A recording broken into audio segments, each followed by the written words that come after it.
It's too bad about the snow, isn't it? Edward asked. I had the feeling that he was forcing himself to make small talk with me. Paranoia swept over me again. It was like he had heard my conversation with Jessica at lunch and was trying to prove me wrong. Not really, I answered honestly, instead of pretending to be normal like everyone else. I was still trying to dislodge the stupid feeling of suspicion, and I couldn't concentrate. You don't like the cold? It wasn't a question. Or the wet. Folks must be a difficult place for you to live, he mused. You have no idea, I muttered darkly. He looked fascinated by what I said. For some reason I couldn't imagine. His face was such a distraction that I tried not to look at it any more than courtesy absolutely demanded. Why did you come here then? No one had asked me that, not straight out like he did, demanding. It's complicated. I think I can keep up, he pressed. I paused for a long moment and then made the mistake of meeting his gaze.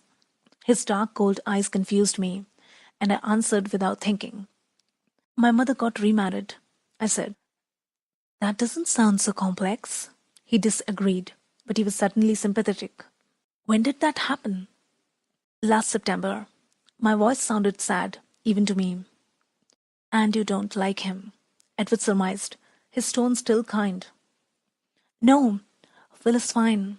Too young, maybe, but nice enough. Why didn't you stay with them?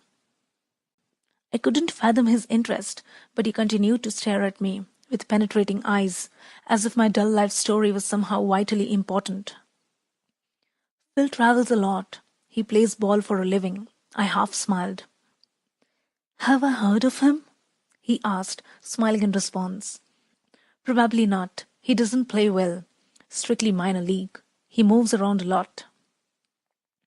And your mother sent you here so that she could travel with him. He said it as an assumption again, not a question. My chin raised a fraction. No, she did not send me here. I sent myself. His eyebrows knit together. I don't understand, he admitted, and he seemed unnecessarily frustrated by that fact. I sighed. Why was I explaining this to him? He continued to stare at me with obvious curiosity. She stayed with me at first, but she missed him. It made her unhappy, so I decided it was time to spend some quality time with Charlie. My voice was gloom by the time I finished. But now you are unhappy, he pointed out. And? I challenged. That doesn't seem fair. He shrugged, but his eyes were still intense. I laughed without humor. Hasn't anyone ever told you? Life isn't fair. I believe I have heard that somewhere before, he agreed dryly. So that's all, I insisted, wondering why he was still staring at me that way. His gaze became appraising. You put on a good show, he said slowly. But I would be willing to bet that you're suffering more than you let anyone see. I grimaced at him, resisting the impulse to stick out my tongue like a 5-year-old and look away. Am I wrong? I tried to ignore him. I didn't think so, he murmured smugly. Why does it matter to you? I asked, irritated. I kept my eyes away, watching the teacher make his rounds. That's a very good question, he muttered, so quietly that I wondered if he was talking to himself. However, after a few seconds of silence, I decided that was the only answer I was going to get. I sighed, scowling at the blackboard. Am I annoying you? He asked. He sounded amused. I glanced at him without thinking and told the truth again. Not exactly. I'm more annoyed at myself. My face is so easy to read. My mother always calls me her open book. I frowned. On the contrary, I find you very difficult to read. Despite everything that I had said and he had guessed, he sounded like he meant it. You must be a good reader then, I replied. Usually. He smiled widely, flashing a set of perfect ultra-white teeth.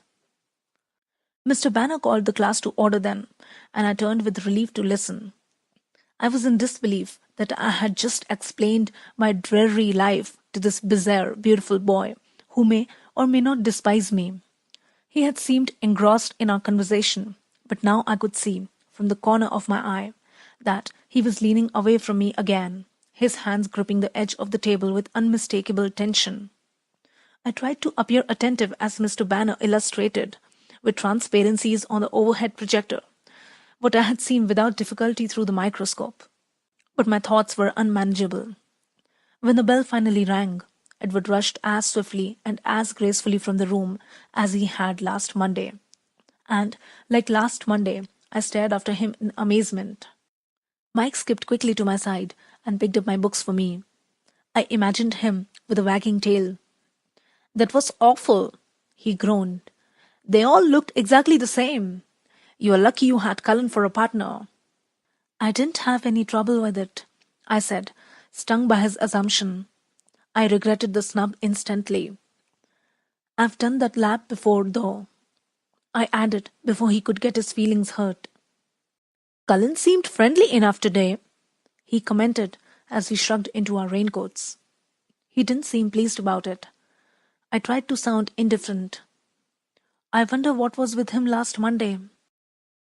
I couldn't concentrate on Mike's chatter as we walked to gym, and R.E. didn't do much to hold my attention either. Mike was on my team today. He chivalrously covered my position as well as his own, so my wool gathering was only interrupted when it was my turn to serve. My team ducked warily out of the way every time I was up. The rain was just a mist as I walked to the parking lot, but I was happier when I was in the dry cab. I got the heat running, for once not caring about the mind-numbing roar of the engine. I unzipped my jacket, put the hood down, and fluffed my damp hair out so the heater could dry it on the way home. I looked around me to make sure it was clear. That's when I noticed the still white figure. Edward Cullen was leaning against the front door of the Volvo, 3 cars down from me, and staring intently in my direction. I swiftly looked away and threw the truck into reverse, almost hitting a rusty Toyota Corolla in my haste. Lucky for the Toyota, I stomped on the brake in time. It was just the sort of car that my truck would make scrap metal of.